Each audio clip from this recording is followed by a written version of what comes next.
BKB, Big Knockout Boxing, had its second pay-per-view event, this time at the Mandalay Bay Event Center in Las Vegas. Big Knockout Boxing was supposed to try and reinvent boxing. More come-forward fights, there are no ropes, we were promised more blood, a higher level of violence, and more knockouts.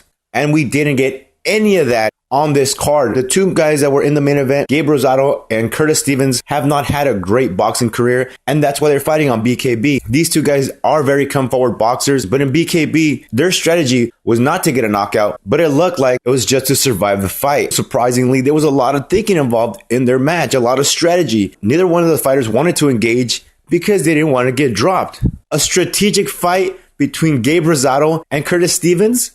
Who would have thought it? But it became a very boring, non-interesting bout, even though there was one knockdown. That was Curtis Stevens caught Rosado with a left, dropped him, but Rosado got up immediately. He didn't jump on him because he was saved by the bell. Even though I thought Curtis Stevens did enough to win the fight and take Gabe's middleweight title, the fight ended in a majority draw.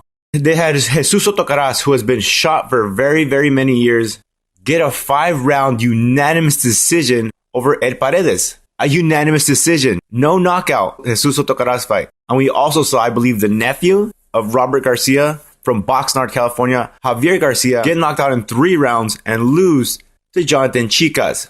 Now, BKB, it seems, is trying to get the rub from boxing, getting guys like Curtis Stevens, Gabriel Rosado, King David Estrada, Robert Garcia on commentary. They even had Shane Mosley training Curtis Stevens.